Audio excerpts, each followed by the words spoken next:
Today on the CTV News at 5, up to 100 volunteer firefighters in the Crow's Nest Pass are preparing to walk off the job if they don't get answers why Blairmore's fire chief was fired.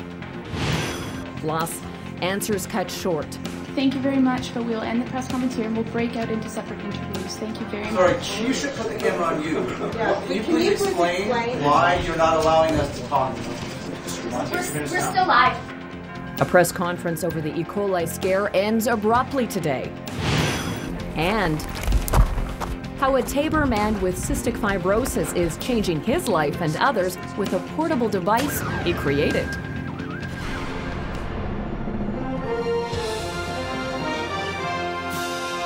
CTV News with Jackie Scantlebury. Good afternoon. A walkout to protest the dismissal of Blairmore's fire chief could extend to other fire departments in the Crow's Nest Pass. The community's longtime fire chief was relieved of his duties this week for undisclosed reasons. Calling the move unjust and unfair, most of the volunteer firefighters in Blairmore have resigned. And as Terry Vogt discovered, their counterparts in Hillcrest, Bellevue and Coleman could soon be next if the municipality doesn't come up with some answers soon. Volunteer firefighters say 20 of the 21 members of the Blairmore Fire Department have now resigned to protest the dismissal of longtime fire chief Jamie Margatak. It wasn't an easy thing to do, but we felt that we wanted to support our fire chief, who's been our chief for 22 years. The MD says Margatak was relieved of active duty October 1st, but officials aren't commenting on the reasons. It's an HR matter, it's a confidential matter, and we're not at liberty to say anything further than that. But the president of the Crow's Nest Pass Ratepayers Association says it became a public issue as soon as firefighters started resigning, raising concerns about public safety. They're surprised it wasn't even mentioned at this week's regular council meeting. Not a thing brought up about the Blairmore firemen walking off the job. Even in the CAO's report, there was nothing mentioned. So, of course, at the public portion of the meeting, several of us got up and voiced our concerns. The association is also raising concerns about a yet-to-be-revealed restructuring plan that has seen the Pass Fire Department budget triple in size to $900,000 a year. Right now, there are 4 departments in the municipality. Hillcrest Fire Chief Jerry Newman says the other departments are 100% behind their Blairmore counterparts. We're going to support the Blairmore Fire Department in their cause. I'm going to ask my guys to stay as is, to support our communities until we definitely get an answer by, hopefully by the middle of next week at the latest on what's going to happen. And if we don't hear something by then, we don't want to pull ultimatums, but it could possibly happen. Many local residents are outraged by what's happening here. The MD website has received hundreds of Facebook messages, most of them in support of the volunteer firefighters. Some local residents are now urging the Municipal Affairs Department to do an investigation. Terry Vogt, CTV News, in the Crow's Nest Pass. The municipal district hired a new fire chief 2 weeks ago to oversee all 4 departments in the Crow's Nest Pass. Officials claim that only 8 to 10 firefighters have resigned in Blairmore, and some of the volunteers have come back to work now. The MD says there is a contingency plan in place to provide fire service in Blairmore and ensure residents in the pass that they aren't being put at risk. Speaking of fires, thanks to all the wet weather over the last 24 hours, fire bans have now been lifted in Lethbridge's River Valley and the MD of Willow Creek.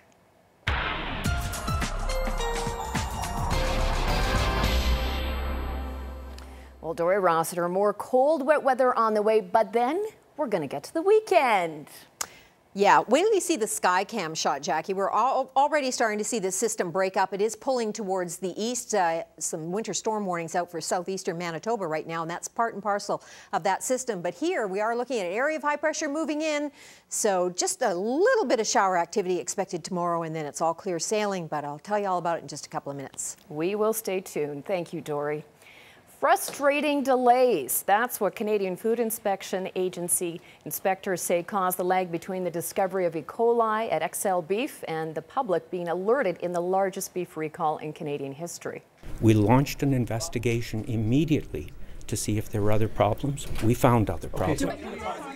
Today, Federal Ag Minister Jerry Ritz landed in Calgary to meet with food inspection officials. He toured the XL plant in Brooks, where extra inspectors are now on duty. So far, 1.5 million pounds have been recalled, affecting more than 1,500 beef products. And today, the CFIA revealed it asked XL Foods for information about the tainted beef 2 days after American inspectors found E. coli in a shipment headed to the U.S. But it took XL 5 days to produce the documents. The head of the CFIA says the agency can't force companies to provide immediate documentation. On the 6th, we did ask for all of the information. There was a delay in getting it, and in fact, that is one of the provisions that we have put in the new Safe Food for Canadians Act that the minister referred to. We have limited authority to compel immediate documentation. Now, Federal Ag Minister Jerry Ritz is getting grilled over his department's handling of the E. coli scare. At today's news conference, he assured Canadians that the XL plant in Brooks will remain closed until he is certain that the meat coming from it is safe. But when reporters really started to press for answers, the news conference was abruptly stopped. Really seriously, there's like 40 of us here. You're suggesting we do 40 one-on-ones? Yes, we have people here. We also have people in Ottawa that can address all of your questions much faster. We're all here. We all came here. Yeah. This is the most functional way to do this. Thank you very much, but we'll end the press conference here and we'll break out into separate interviews. Thank you very much. Sorry, you should put the camera on you. Yeah. Can you please explain why you're not allowing us to talk? We're still live. Meantime, XL Foods says absolutely nothing. They have not once spoken publicly about E. coli's recall, nor have they returned our request to speak with them. An emergency debate has just got underway in the House of Commons where MPs are discussing the tainted beef crisis. An RCMP incident shooting in Cranbrook is being looked into by the Independent Investigations Office of BC. Around 10:30 last night, an RCMP officer was trying to stop a vehicle suspected of being stolen. The chase led to a back alley just off Victoria Avenue in Cranbrook, where the officer fired his gun. A man was taken to hospital with non-life-threatening injuries. A woman was also taken into custody. Well, local officers caught nearly a dozen violations in a week-long school bus safety campaign. In September, officers traveled with students on 9 rural school bus routes in the Palliser School Division targeted as high risk. Officers recorded 11 violations, including 5 people passing a school bus when its red lights were flashing and 1 failing to use caution when passing a school bus with its yellow lights flashing. The program is the first of its kind in Alberta, and other school divisions are considering its potential. Palliser will continue enforcement operations randomly throughout the school year. Well, the government House leader is touring the province to encourage Albertans in a conversation about what they'd like the social policy framework to look like in Alberta. Minister Dave Hancock spoke to the Chamber of Commerce this afternoon at the Lethbridge Lodge. He says he believes the government is on the leading edge in terms of information gathering. Through the government website, surveys, online blogs, and face-to-face conversations, Hancock says they've spoken to over 15,000 Albertans about social policy, and he says a good social policy leads to good business, so the conversation is vital. A very robust social media engagement, but also a very robust face-to-face. We're going out and talking to communities who might not come in. I don't think this is a discussion that should ever end, but from a government perspective, I will try and draw out a draft piece of work that we can utilize in our results-based budgeting process around the end of November. To join in the discussion, you can visit the government's website at schoolpolicy.alberta.ca. Hancock will also speak to the Southern Alberta Council on Public Affairs this evening. That one starts at 6:30 on the lower level of the Keeg. A town meeting tonight in Sterling will address concerns about a popular tourist haunt. Sterling Haunted Mansion has been operating in this residential area for 12 years. Mayor and council are considering an application to rezone the land around the home-based business. Now, it stems from neighbors complaining about the high traffic volume at the site as it attracts people and as well as parking concerns. The meeting starts at 7 tonight at the Sterling Community Centre. Some Haunted Mansion supporters are planning to attend in black and orange or Halloween costumes. Well, the school year may just be beginning, but employers are already getting students looking ahead to their careers. Lethbridge Regional Police Service recruiters were just some of the employers on the track level at the University of Lethbridge today, speaking to students about their post-university plans. It's the first career fair of the school year, and employers say it's a great opportunity to get students thinking about the next step. Oh, absolutely. The University of Lethbridge is a phenomenal place. It has lots of students, lots of opportunities in policing for graduates of the university.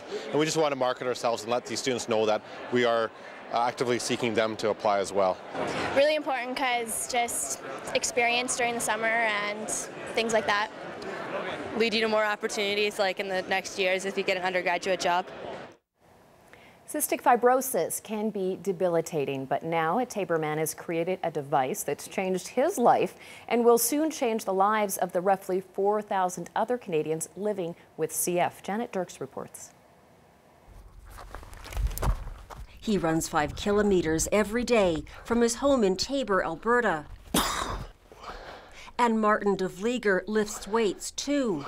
But the 31-year-old's daily routine also involves taking inhaler medication. Then there is the myriad of pills. 50 to 100 pills a day. De Vlieger has cystic fibrosis. Cystic fibrosis is a disease that your lungs fill with mucus or fluid. Being naturally handy, De Vlieger invented this device in his garage, designed to help him loosen and cough up mucus. It mimics chest physio. So it would do the same as pounding his chest physio. Now a Victoria company is developing Martin's idea. We feel that this is an absolutely life-changing product. This isn't the final model. It needs further testing, but it shows what the portable Chestmaster will look like when it's finally produced. It's lightweight, it's efficient, it's battery operated, it allows you to come and go. Back in Taber, De Vlieger would love to see his garage invention made available to others. The Chestmaster is a sign of freedom to me. De Vlieger had to give up his job as a helicopter pilot after he became too ill 7 years ago. Now married and the father of 2 young children, he's all too aware the life expectancy of someone with CF is just 41 years old.